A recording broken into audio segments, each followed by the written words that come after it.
Hey sis, hey, welcome to the Must Be the Mental podcast with Shar. This is the space where Black women come to heal, be seen, and stop suffering in silence. I'm Shaaree McCalpine, licensed therapist, speaker, and your mental health bestie. So grab your favorite beverage and let's talk about it. Okay, y'all. Hey. You know, this is the next episode of Must Be the Mental with your host, Shaaree McCalpine. And you know, this is the space where we show up in order to let our Black women have a space to talk and to breathe. So grab your cup of whatever you got, and we are about to get into it. Let me introduce to y'all. I'm going to bring her to the stage. Her name is Dr. Tonya Norwood. She is the actual definition of bae, Black and educated, Black, Black, beautiful, and excellent. She is true bae. She is an educator, a leader, a mom, a wife, a sister girl. She is all the things. And y'all gonna get a chance to know what I know about her. So get ready, and here we go. Come on in, doctor. How you doing, doctor? I'm like, who's she talking about? Is she talking about me? Let me fix my wig real good. How are you? I'm doing well. Thank you so much. It has been a journey, but when you finally get in a space where you are okay with you and unlearn a lot of stuff that you were programmed to follow, it's all good. It's all good. Today, I kind of wanted to talk to you about what it feels like we're talking about leadership and we're talking about the pivot. So, how did you even get started in education with your career? How did that even start? Wow. I actually started off, my first degree is in journalism. So I went to school to be, an entertainment and sports reporter. So I thought I was going to be on NBA inside stuff. I went to Miami. My girlfriend lived in Miami, and I made these tapes in college. So I went to these different television stations just dropping off my tape. So the people looked at me like I was crazy. It was like, the only thing they could have told me was no. I didn't know I could just go to to the station and drop off my tapes. But I always wanted to be, just something in entertainment. I always had a lot of energy. I like working with people, but God saw something different for me. So I was actually a substitute teacher. So I started substitute teaching. So I was working at the Palace as an intern. Then I'm working at Target. Then I'm, working at Finney High School as a substitute teacher. I always love working with students, always. Mm-hmm. So always love being a mentor and just to anyone. And that's how I kind of got started. So once I got my degree and I started substitute teaching at Finney, I just love working with the kids. So my thing is, if you're going to do something, be the best at whatever it is that you're going to do. My dad taught me that a long time ago. Like Martin Luther King said, if you're going to be a street sweeper, be the best that you can be. So I went back and got certified, and I just started from there, just kind of worked my way up from being a sub to, retiring, as a principal. So just being a sub, then I became an ELA teacher. Okay. And after that, I when it got certified to be a counselor, because you can't teach kids if you don't understand where they're coming from. Right. So during that time when I'm trying to teach a lesson, I start seeing the gaps, So I would always teach the lesson, but I also made it relevant to what, the students' lives. You can't teach them if you don't know where they're coming from.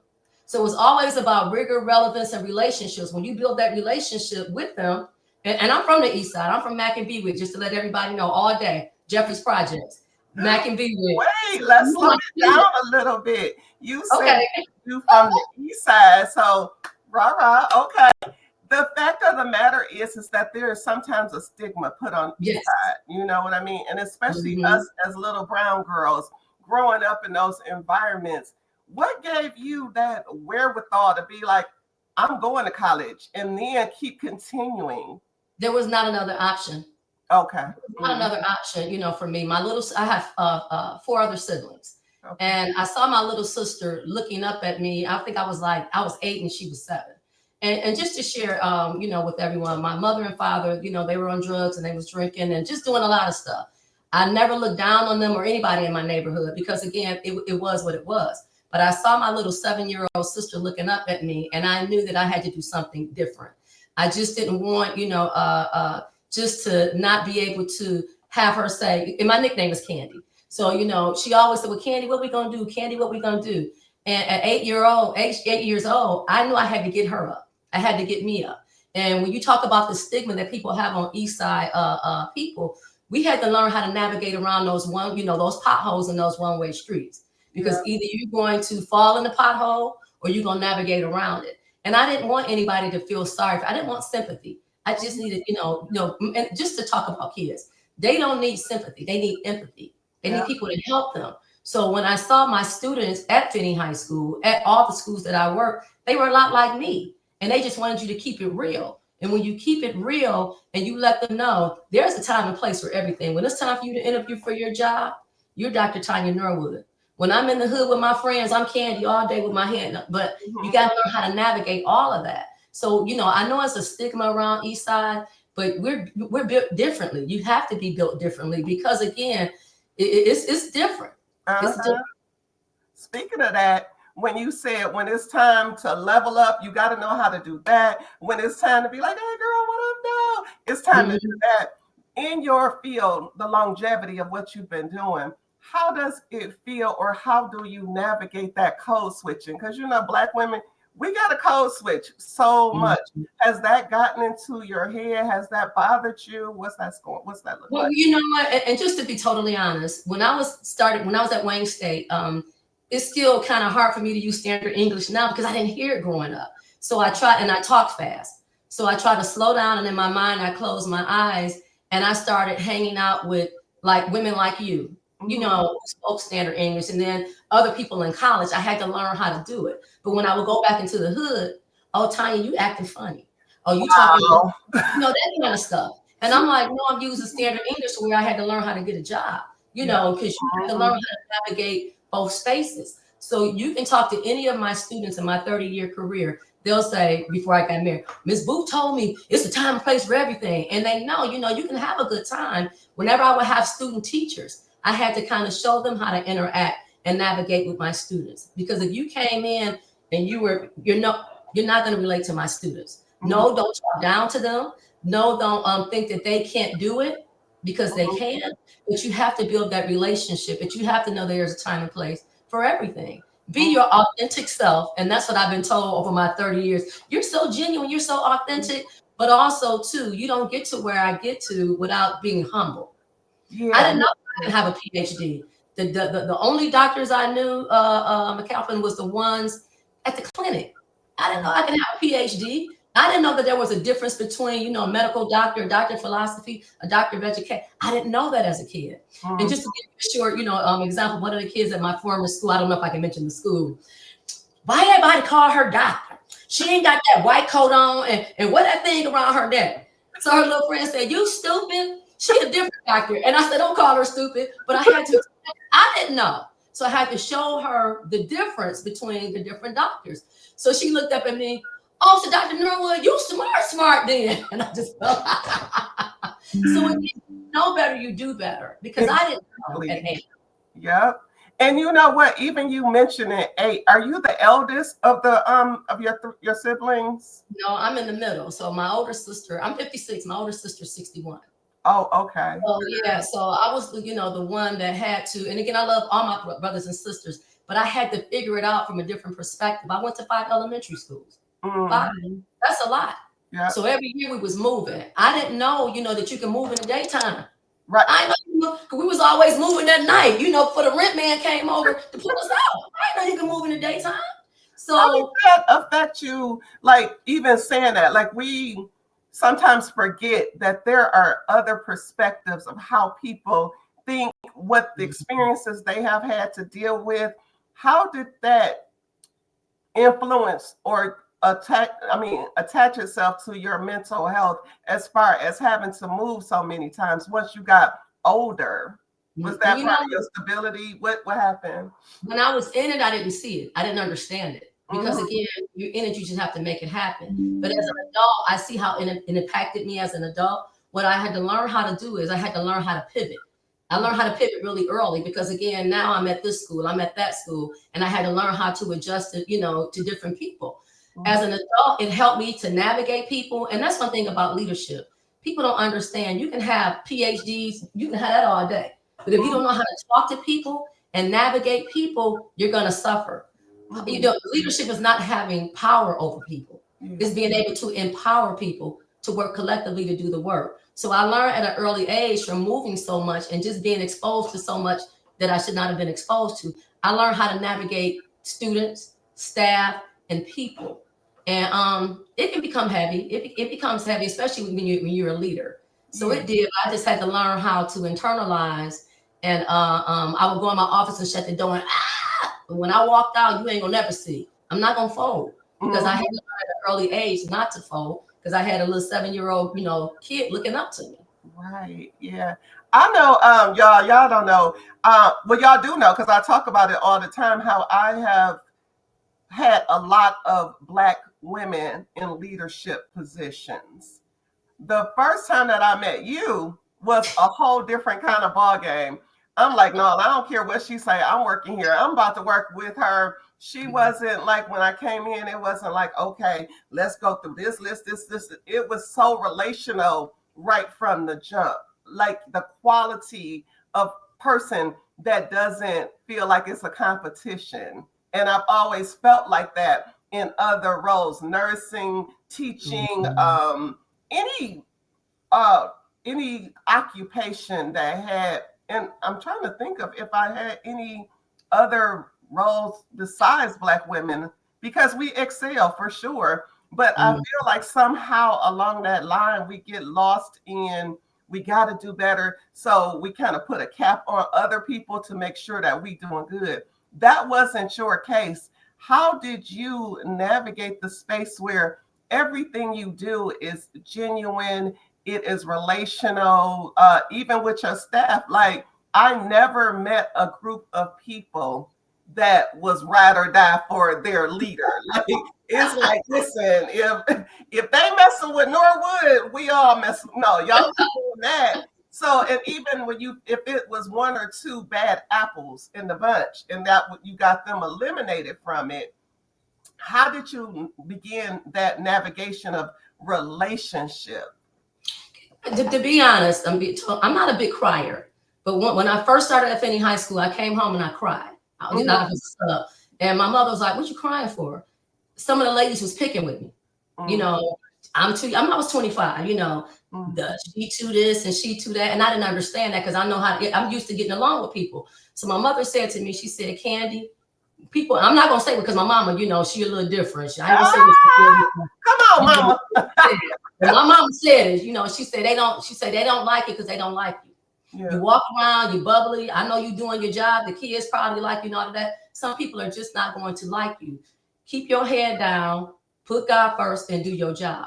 And when I went back to work, 2 days later, I lit them all up. Because I'm not a really confrontational person, but I know, you're not going to talk to me any kind of way. And that changed my whole perspective on how to interact, with women at that level. Because again, my mom didn't really have a lot of female friends. I just, I can kick it with anybody, but that let me know right then. So when I started to move up in anything that I did, especially in leadership, Char, you do not have to dim your light because other people don't like the way you shine. Exactly. Fact. So you come with a skill set. I'm like, that's a bad sister. How can I be jealous of you? Iron sharpens iron. Beauty matches beauty. I don't match energy. People say they match. I'm not matching because you may have some negative energy. Listen, I don't even want to be around you. Like that piece where they be like, keep your enemy closer. Why would I want to keep an enemy close to me? I don't want you nowhere matching. We're not doing that. I don't want you nowhere near me. And what I learned early on was people are going to be who they are. Yeah. So when and I told the superintendent when I got this job, I was a principal before I came back to Detroit. Give me an opportunity and I'm going to give you 1,000%. One of the things I do know how to do is engage people, but I know how to use data to inform all the, the things that I do. So you don't have to use the data to be stale. You don't have to be a heavy, lead with a heavy hand. You got to know how to learn people, navigate people to get everybody on the same page. And I learned that early on, just from, like I said, just going to different schools, working at different jobs. At one time, I worked 3 jobs. People don't know that. I worked at the plant. So I worked at Cadillac plant. I worked from 4 to 12. Would go home and go to sleep, get up and go to Finney High School, to do my 8-hour job. And then on the weekends, I would go and do entertainment reporting for WCHB radio. So I covered some Super Bowls, covered All-Star. So I kind of been around doing different things, and I learned how to navigate people. No one ever told this little Black girl from the East Side that she would be able to do all of this, but I just felt like I could. Yeah. There was no other option. I don't, and I'm only speaking for Black women because this is the space that we talk about stuff that sometimes we don't, like you said, you don't know it's another option and you just doing it. So I know that working at the schools, that's long hours, is not like for you, okay, at 3 o'clock, it's a wrap, I'm out. You still have behind the scenes things to do, invisible labor. How did that affect your marriage, your mothering, your social life? How were you able, and did you balance those things, or did things get lost? It was one of the most challenging things, and I still struggle with that now. I have a son, I have a husband. My husband, fine as cat hair, still kind of like me. So I say, when you don't take care of home, you got the people trying to bring them a plate. Oh, you know what? You ain't bringing them no plate because that's how I got it. That ain't happening. But I say that's one of the things that's challenging, because you want to make sure that you're being a good wife, a good mom, a good leader. So I'm very good at organizing and planning, but again, things fall by the wayside sometimes. So I have challenges, with my son sometimes. He's a teenager right now, but I still make his breakfast every day.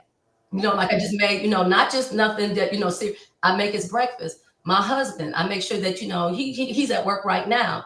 It's just hard. There's no clear-cut answer for that, because something is always going to fall by the wayside. So one of the things that I did at any job that I've ever led, when it's time to leave, y'all gonna go home. Right. You're not staying. I worked at a job. I'm not gonna say that the person that I worked for, one person had a bed in their office. Staying after school, we're not doing that. A bed? Yeah, a bed. I'm not gonna even say, what. No, you don't have to do all that, but that's the kind of stuff I'm talking about, where we feel like we gotta do so much more. Yeah.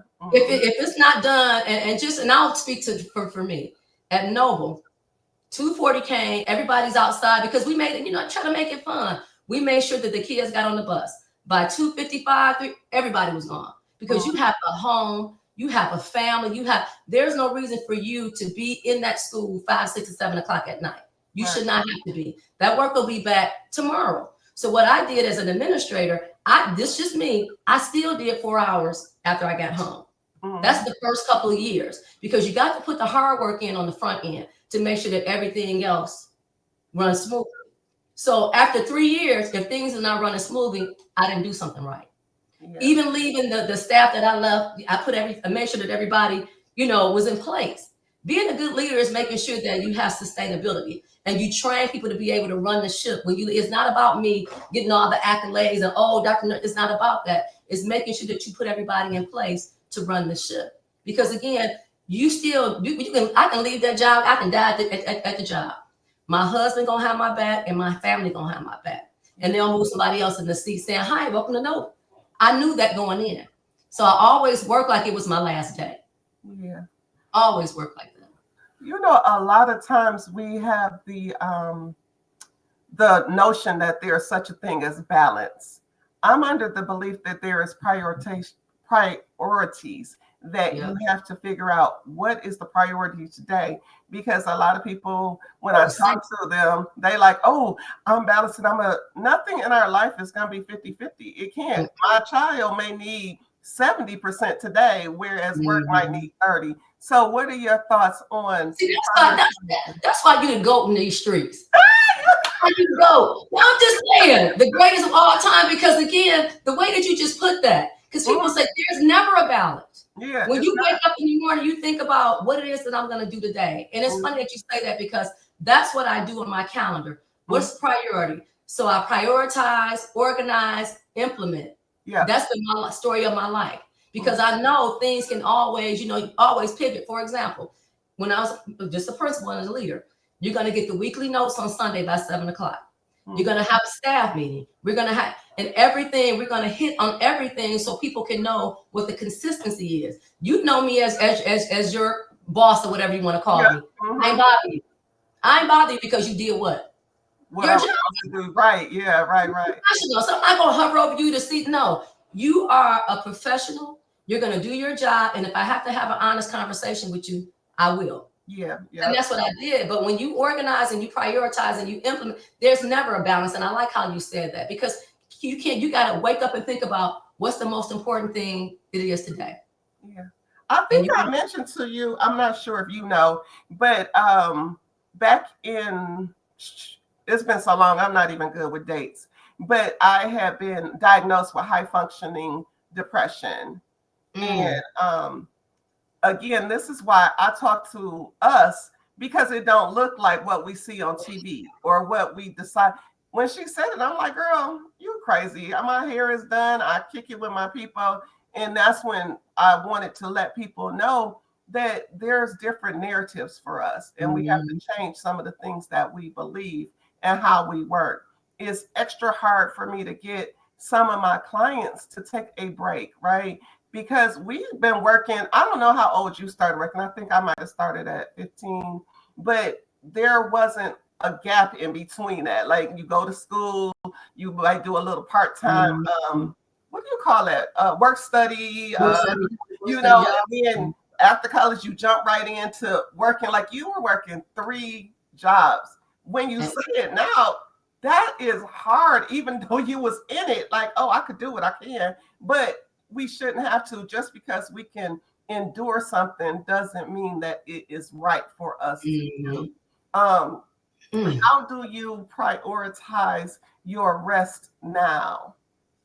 You know, it's ironic that you say that. My son, he has this notion that I don't do anything.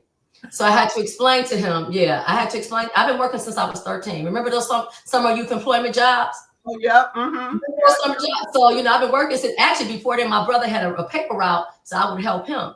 So as long as I can remember, I've been working. So I had to explain to my son, when I started working at a job, that I can put money into my pension. That's why I don't have to work like that anymore. So my husband, he's younger than me. He's 5 years younger than me. He's still where he has about maybe. Go ahead, sexy cat. Yeah. So he has about 7 or 8 years, and he wants to work an extra 10 years. So I keep trying to explain to my son, I've worked all my life. So the 30 years that I put into education, they took money out of my check and they put it up. So now I get 1 check a month that I just don't have to do anything if I don't want to. So it's not clicking for him, because he just think I'm just at home and no, Mama been working since she was 12 years old. Right. So I want you, and I had to explain that to my nieces. They work at different little places, and I said, if you all don't get settled in a place with a 401k or something, you're not going to have anything when you get older, because you're bouncing around. I'm not trying to judge, but nobody told me that until I worked at Finney High School. So luckily, I listened to some of the seasoned teachers. I hate to call them older. Baby, put some money away. Put some money. I ain't got no money to put away. Teacher pulled my coattail and said, you get your nails done every 2 weeks. I watch you. And I was at the time. I didn't have any kids. She said, take that little $40. Let them take it out of your check. You're not going to see it. Sure enough, I didn't see it. So I was able to buy 2 years, but I still ended up retiring with like 32 years. But I'm glad that I listened, because now I have a check that I get from my 403B, and I get my pension. And I was able to, like, if I wanted to retire 2 years ago, I could have. So at some point, you have to listen to I hate when some young people say, oh, these older women. No, listen. You got to listen to somebody. And even when I worked at Nova, I made sure I had teachers with 25 years, 15 years, 3 years. So people can be able to listen to people. Everybody can't be young. Everybody can't be old. You have to have that variations of ages, because you learn from people. Getting older for me is a beautiful thing. It is, because it comes with discernment. It comes with patience. And I feel like I still look good. You better know it. Huh? Better know it. You better. A lot of people don't make it to this age. Yep. I don't want to be 35, 53. I don't want to be that age anymore. Been there, done that. And I respect the young ladies who looking good and got it going on. But it's a beautiful thing to make it to this age because some of my friends did not. So I'm very humble and thankful. Yeah. And speaking of humble, I noticed that you definitely, when we first started talking, I loved how you had all of your accolades on the wall. It was the wall of achievement for me. I love it. I see it now. You always talk about you love it. I love that. So that your son can walk in, and even though he may feel like what you're doing, his middle school certificate is up there. See, it starts. So it's up there, with my husband's degree. So I say all this to say that's the expectation. Mm-hmm. My husband, mother, and father graduated from college. My father and mother did not. So it was an expectation for my husband to get his master's. Bachelor's was nothing. Right. Mm-hmm. I didn't hear that growing up. So my son, when he comes in, and just to back up, I had a teacher, a professor at Wayne State. He said, "Where are your college degrees?" Just asking the class. Most of our college degrees was in a box in the garage or in the basement. He said, when your students walk into your classroom or your office, you should have your accolades up. He said, when you go into your doctor's office, what's up? I say their degree. He said, so why are yours in the garage? Mm-hmm. He said, so it can motivate. Yeah, exactly. You don't get it to put it in a box. Mm-hmm. So now when I walk into some of my teachers' classrooms before I retired, they would have their degrees up, and then it's a talking point. It lets students know, hey, I can do this. It's not to show off anything. It's just that, you've done some things. Yeah. Like I said, growing up, and a lot of things go back to what we learned, what we saw, what we didn't see, what we don't know, where it would be like you bragging or you think you better.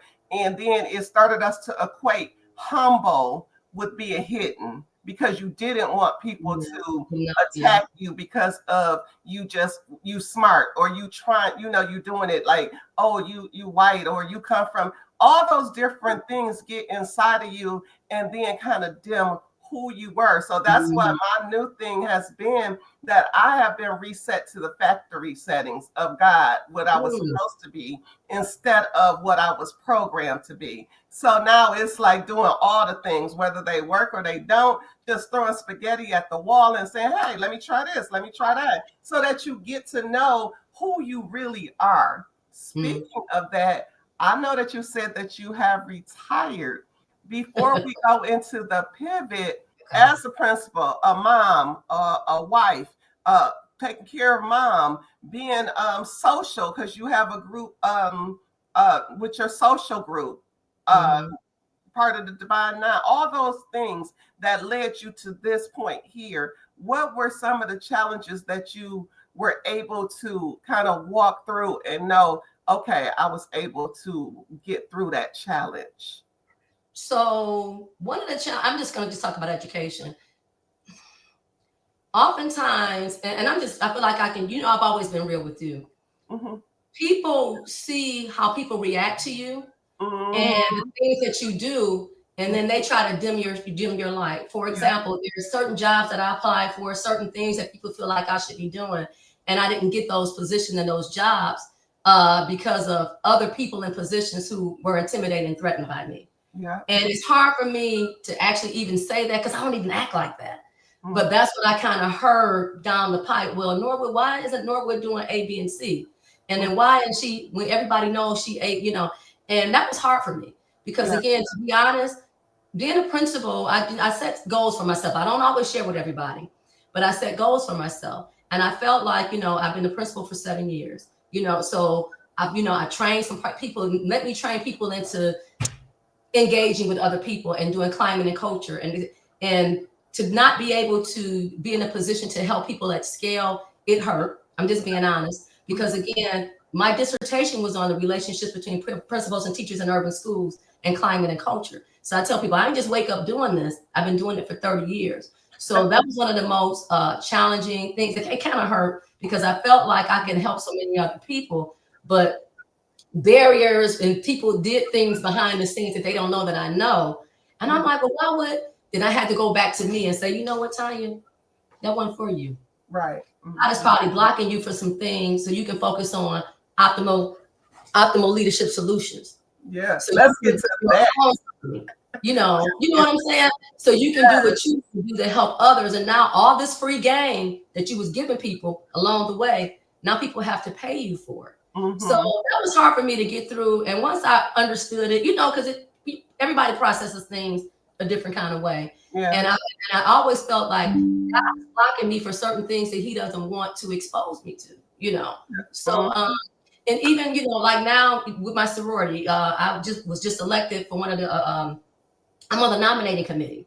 And in the Detroit alumni chapter, when it comes to Delta Sigma Theta, if you can get elected for something, that's huge. Yeah. So it's just humbling for me to be elected to. So tomorrow we have our installation of new officers. But again, with me, I never went in saying, oh, I got a PhD. I know this. I watched for 13 years how these phenomenal dynamic women operated, and I learned so much from them. So when it was time to step up, someone asked me to step up, and it was very, humbling, because I'm like, oh, okay. But again, Delta, we're all leaders. AKAs, they're all leaders. Everybody's leaders. You just got to learn how to take a step back and learn how to be led.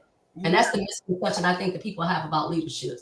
Great leaders know how to be led by others. Exactly. So now we in the thick of it when you pulled it up.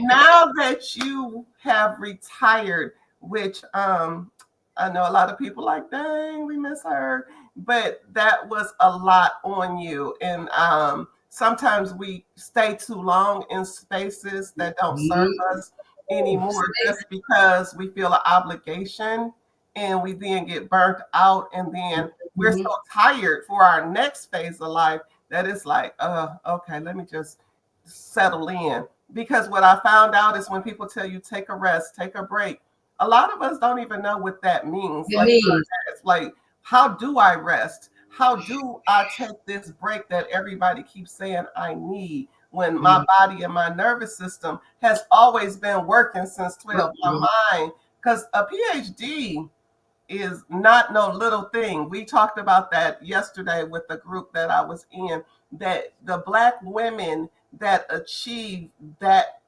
prestigious PhD takes a whole lot more than just educationally, mentally doing it. That, like you said, the barriers and the challenges, that's why a lot of people don't have it, because not that they're not smart enough, is that everybody not built to endure that kind of thing. So for you moving forward with your rest and now starting to pivot, what did that look like coming out of retirement? Did you go straight into your new business? Did you think about it? What did rest look like for you? I know I threw a lot at you, but you know what? And I'm processing. That's my son coming down. You know what? One thing about me, just my life, just being so dysfunctional as a kid, I always had to plan. So I always planned 3 or 4 or 5 years ahead. So I always knew that I was going to have a business way before, even when I became a principal. I always knew that I wanted to be a college professor. So that's the next thing that I'm looking to do, because I feel like I didn't get a doctor so people can call me doctor. I got a doctor because I feel like I can help so many people at scale to help so many other people. Some people don't know how to navigate people. Certain people think that you can put a principal in a school and they're going to change everything just because they're the leader. It's not about that. You have to learn how to have a certain skill set and use that data. So I always knew like what I was going to do. Never always shared it with people because everybody don't want to see you winning. Right. You know, for sure. But I always had a plan and how I wanted to do it. So me being able to rest and work at my own pace, for example, my first contract I had is with a school in DPSED. And I'm coaching assistant principal, doing some other things. And it just feels good now because, again, as a principal, I was doing all of this before because I'm always tell people who called me, I'm going to go over and do whatever. But now I can really focus on that and I can look at the data. So before I left, the school that I was at started off at like maybe 10 or 13% for growth. If you go to the Michigan Department of Education's website, I left at 80%. So we grew, left in double digits for ELA and math, social studies and stuff grew. Out of 80 schools in the district, Noble was ranked number 2 for instructional practices. Hey. 100% of the staff, 99% of the staff believes that the leadership impacted everything. So, and I'm just giving you all these numbers to say, I went in with a mission and vision and not caring about what anybody else say, but you got to be able to bring everybody in to do the work to make sure that it's better for the kids. You can't teach in chaos. So when you walk into Noble, I already knew your energy because I felt it. I said, she a bad sister. She gonna make sure that these kids have what they need. So what did I start doing? I started putting money aside for you to go to conferences. Yeah. First time ever anybody was able to do that. Yeah. Make sure that you have a contract for these young ladies. Yeah. Because again, I see the work. So it was never about me. I'm gonna give you two quick stories. Okay. I was outside with my Supergirl outfit on, and for people who don't know, Miss, Shaaree, she knows what I do. So I'm roller skating through the hallway with my Supergirl, because we're superheroes. I go outside, and when the kids come up, I always greet the students, always, because that's important. Make sure I greet them when they come in, and at the end, if I can, if nothing's not happening. So a parent dropped her daughter off, and her daughter came up to me and she said, "Dr. Norwood, my mama said you irritating." And I said, "Oh yeah, she sure did." She said, you be doing too much." So her mother looking at her, talking to me, because kids gonna tell it. So I'm looking at her and I said, "You know what? Everybody, because I'm not gonna ever tell you to go against your mom. You never tell a kid that." I said, "But everybody's not gonna like everything that you do. So if you're doing it from the heart, you can't worry about what anybody thinks." She said, "You know what? You're right, Dr. Norwood, because we like you. We all like you." And that's all, period. And she was skipping into school. So as her mother was riding past, because her mother probably know her daughter, like, "Dang, I wonder what she's telling her." I'm just looking at her mom.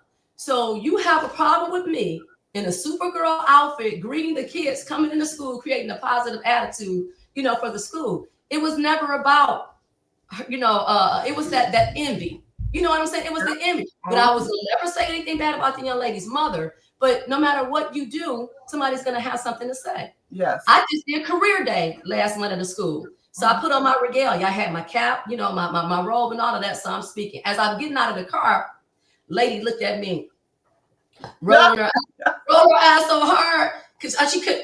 But 5 seconds later, Shaaree, another lady pulled out, "Go on, bad sister. You one bad sister. I see you, sister. I see you." So I say all this to say, within 15 seconds, one sister rolling her eyes at me and looking crazy, and another sister saying, "Go on, sister." Yeah. So again, you cannot determine how a person is going to feel. It's how you react to it. Yeah. So this bad sister did what? Walked on into school, did what I had to do, and the kids and the staff and the teachers at that school were so impressed. Because again, and then I had my retired shirt on because I wanted them to, to realize after 30 years of doing all of this, I'm able to retire and to do this. Yeah. And it was so touching because I've never had that as a kid. So making it real, because they was like, "You'd be the lady that be outside doing whatever. I ain't know you had you a doctor. So again, now it's a talking point, because again, if you don't, I will continue to say, when you know better, you do better. Yeah. And we got to help our kids, because you can still be cool. Because like I said, I'm from the big projects, the Jeffries projects. Then over to the east side, Mac and Bewick. Went to all these schools, but I made sure that I stayed in the trenches and stayed connected to people. Because again, it's not how I started or how I finished. It's the impact that I hope that I had in between. That's all. That's what I want people to see when I pass on. What did that sister do in between? Yeah. So you now coming from the projects, and now I know the home that you live in. Okay, girl, come on, it's backyard, lake, everything. What open concept, baby? That is some juice for you right there. And you know what, sir? It still hasn't hit me. I'm not going to even. That's what I was just going to ask you. How does that feel now? I got to work on me. And I think I put a social media post on. I got to learn how to celebrate me more. I've been into it so much. I never had a chance to slow down to say, "Hey, Tonya, you did this." Or I was just thinking about, I was a lobbyist for the special education department. Went up to Lansing, a year ago.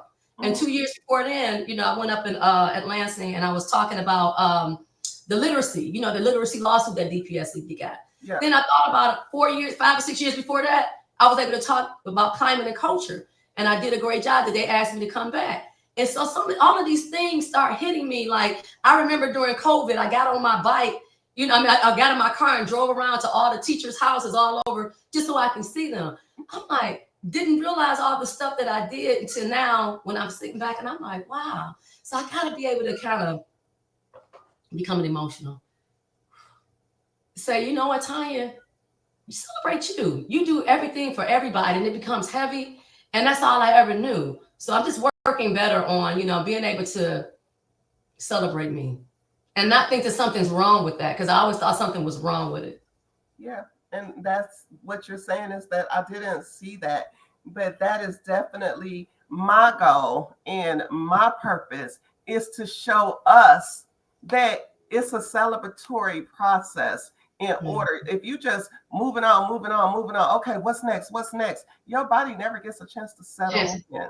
It doesn't. And then you don't understand your purpose. You don't understand your impact, even though mentally we know, okay, I'm doing this, I did that. But to just sit down and be in it, where you came from to Mm. now, and people like, even me, when I saw, like, I met you later on, but I can imagine the impact that was had in the first 15 years, moving down and the trajectory of a person who 100% cares about the next person, the Mm. person who um, got in a car in COVID and was like, oh, I wanted to bring you this certificate.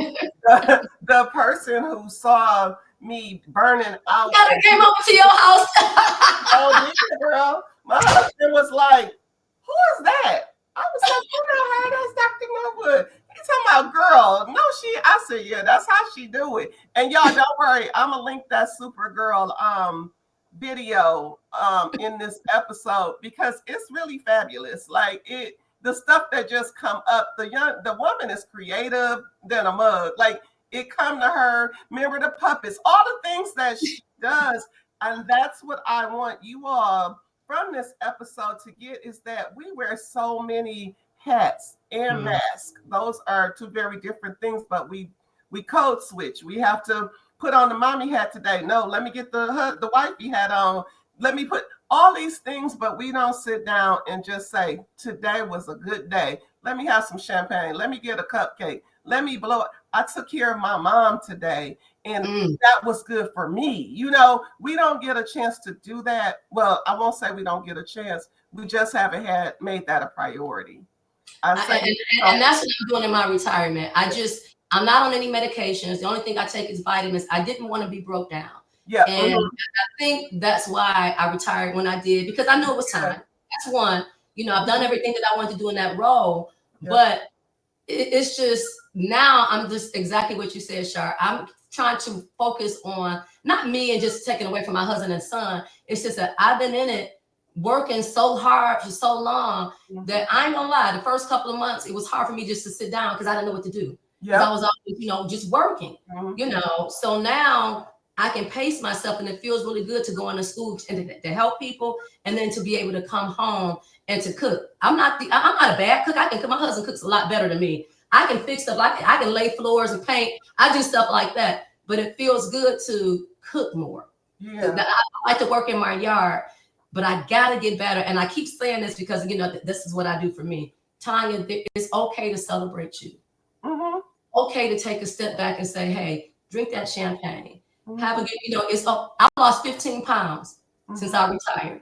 Okay, girl. And I didn't realize, because again, and people think because I'm tall, they can't see it, but I saw it. But my joints, my knees hurting, So now since I lost 15 pounds, I'm like, oh, I was running too much and not eating and all of that. And I'm like, I'm not going. My husband work out every day. And he's a PE teacher, so I'm like, he gonna be looking all good, and I'm gonna be broke down. I'm not doing that. I'm not doing it. So. Just in general, celebration, put it on a calendar, make it a priority, like it's like everything else. And you have to start small, because you don't want to overwhelm yourself, and then it's like or make it a chore. But set a timer for 5 minutes at the end of the day, the middle of the day. Girl, you did a good job. If it's nothing else besides going outside and breathing and standing there with the sun shining on you. But absolutely. Yeah, sure. What do you think that you just, as kids, that women like develop this? I got to take care of everybody and and not take care. Where did that come from?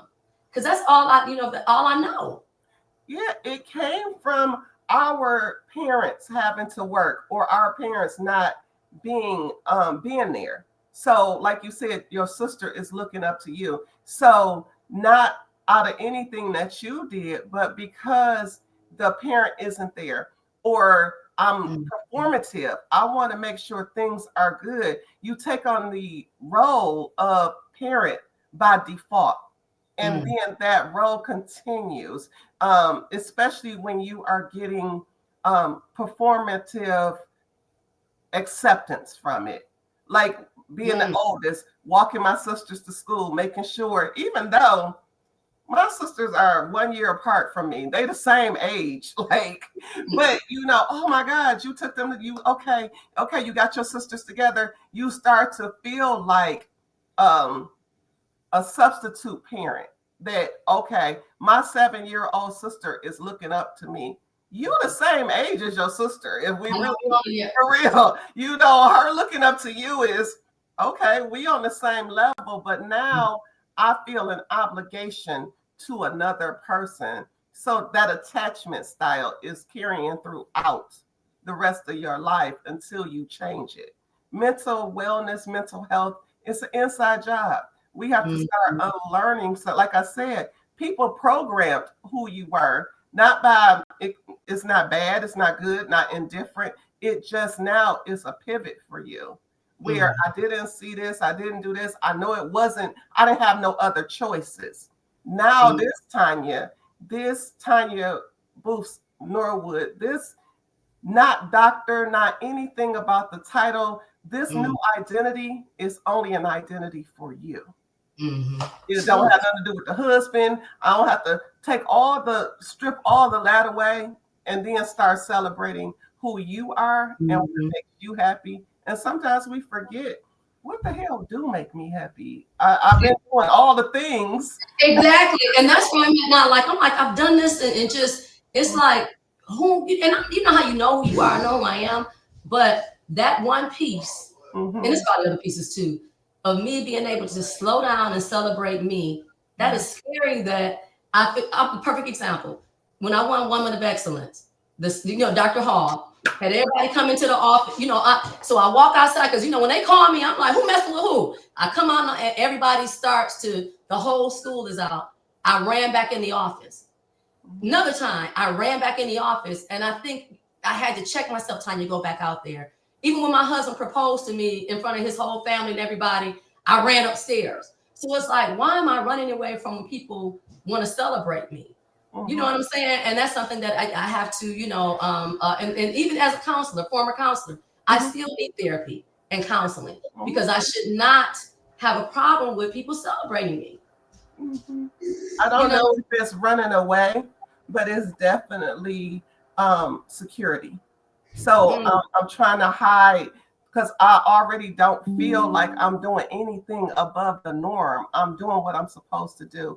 I'm performing at what I'm supposed to be doing. So when I'm running back into the office, okay, I got to settle myself again. What's going on? This don't feel safe to me. This don't feel right to me. So it's just a part of consistently putting notes up. I love you. I love what you're doing. You did this because you are deserving of this. Not that anybody gave me nothing. Didn't nobody give you your PhD? Didn't nobody give you the Women of Excellence? You earned those things by what you did and what's inside of you. So it's an earned reaction. And when we get to the point of actually putting that note up so that it gets inside of us, it's like, okay, thank you. Okay, you can take the compliment. And that's what I meant when I said humble doesn't equal hidden. You don't have to hide from your greatness. That's just not what it is. We got pro athletes out here. You Sexy Red, she don't hide from who she is. It just is what it is. You say what you want to, do what you want to, but the girl knows this is what I'm doing. It's just what it is. But because we have had to diminish ourselves on so many different levels, okay, I'm trying to do this. And then it's somebody that just, I can't do it. So now I'm going to make her feel bad for being able to do it and try to take that away from her. So sometimes it's like, I don't even want to put myself out there because I know that somebody else might do something. It's okay. They might not. It doesn't matter. But being able to hold yourself and just embrace who Tonya is, that's a whole nother level of mental wellness. And I wish that for you, really, as your soul Thank you. prospers, you know.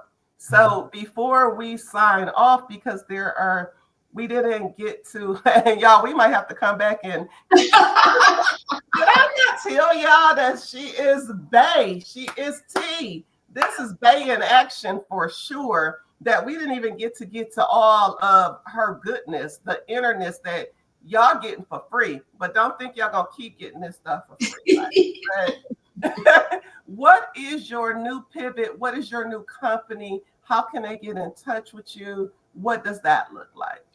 So my new company is Optimal Leadership Solutions.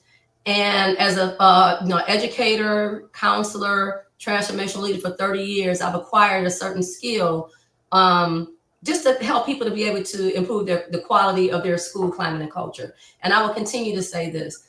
If the climate and culture in the school is not optimal, students won't be able to learn, teachers won't be able to grow, parents won't be able to feel comfortable coming into the setting.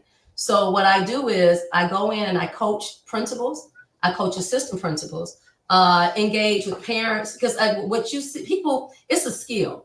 You and I have the skill. Everybody doesn't have the skill to be able to engage people. And what I did at a school that was one of the lowest performing schools in the state of Michigan and in the district, we were able to move that school from an F to a C. We were able to get off the priority schools list. And anybody who knows anything about Michigan, it's really challenging to get off the priority schools list. We were able to change the climate and culture where students are not coming. Parents are coming. Before I left, we decreased chronic absenteeism by 10%. Hey. Parent engagement, favorability of the school was at 70%, which is good, and again, to see that the instructional practices, the leadership and everything was at like 85, 90, and 100% throughout the district. So I tell people who believed in the mission and the vision that I had when I first got to Noble, people left. And I had to meet with the superintendent. And what I told him, anybody who knows, I ain't scared of nobody but God and my mama. I'm not scared. I tell anybody that. And I looked him in his eye and I said, and they needed to leave. If the kids are not coming to school, if the test scores are low, if the parents are not coming, if there's no instructional practices and no expectations for teaching and learning, certain people need to leave. I don't have a problem with that. But what I'm going to do is I'm going to recruit people who believe in and that's when you came. Yeah. So you have to put the right pieces in place. So that skill set, I didn't just develop that overnight or just been doing it for years. And I've been watching people and I've been listening to people and people pouring into me. So now I feel like I have a skill set that I want to help other people to be able to change their climate and culture. I had one principal tell me years ago, maybe 3 years ago, climate and culture has nothing to do with the school. Blah, blah, blah, blah. This principal ended up getting moved, getting demoted. And when she saw me, she gave me a hug and said, I apologize because I see what you're talking about now. So I told her, you just can't just think because you're the principal, because you're the leader that everybody's going to do what you say. You know how to talk to people. I don't care how many degrees you got and what title you have. Yep. So with my company, I just do things at an optimal level. Nice. And that's Optimal Leadership Solutions. Because again, I feel like at this point in my life, mind you, I've been thinking about this for 5, 6, 7 years. I didn't just wait to do it. I'm hoping that I get more contracts. I'm hoping that, and I like to kind of watch. I thank you for your leadership and your guidance and helping me to take it to another level because I don't know everything and I don't propose to know everything. So I hope that I can help other people to help kids. How can they get in contact with you? They can get in contact with me again, Dr. Tonya Norwood. You can, my number is 313-575-8826. You can also email me at Dr. Tonya Norwood, PhD at yahoo.com. Also, too, I can drop. I'll send you my information. Yep, I'll drop it in there when we edit it. It's funny that you say that because I started putting notes up about myself and trying to love it. Because I never kept stuff like this, but I keep it now. So I'm like, oh, I did this, I did, So I offer individual and group counseling. I do professional development. Just do a lot of stuff. And one thing about me, I make it fun. That's true. You got that creative ability for sure. Because again, you have to recognize adult learners. I'm not about to do no red, yellow, and green color. You're not about to go under no group. You're gonna walk away with something that you can use for your school. For example, if you go to Noble Elementary Middle School right now, the whole school still know one mission, one vision, one team, one love. We are the Noble Knights, where the leaders of tomorrow are created today. The whole school. The and staff. that's on period, Pooh. That's on period. Yep. So again, you can go in and you build that. Now the kids feel like we're Noble Knights and their shoulders are up and they believe in themselves when others didn't. Yeah. So one last thing before we go, and again, we are definitely going to have Dr. Norwood back, is what do you want your legacy to look like moving forward? I want my legacy to look like empowerment. Mm-hmm. Empowerment. I've always believed in empowering people. You know, it was never about Dr. Tonya Norwood, Tonya. It's about empowerment through love. Because when you love what you do, when you love people, seriously, it's going to come out. So for your guest that's on every Friday, and she would tell you this, I was saying, you make me happy. I was saying that, and this you can bend. Hey. On the PA system. So the parents come in like, who is that singing? Oh, that's just our principal. So the kids are singing it, everybody's singing it. We're going to take that music outside. We're going to do the Cupid Shuffle. I hope that anybody who has come in contact with me say, you know what, that sister, you know, she empowered me to believe that I can. So when everybody else told me I couldn't, I believed that I could. Woohoo! Y'all, I told y'all before, y'all. Listen, when you came in with your drink and your bonnet and you put your feet up, I already told you this was going to be tea. And Babe was going to give you some information that could lead you into empowerment with love. So, y'all, this episode, as you know, must be the mental. We will see y'all next Monday when it drops at noon. Love y'all for real. Peace. Thank you so much for having me, Shaaree. Love you all. Bye. Bye.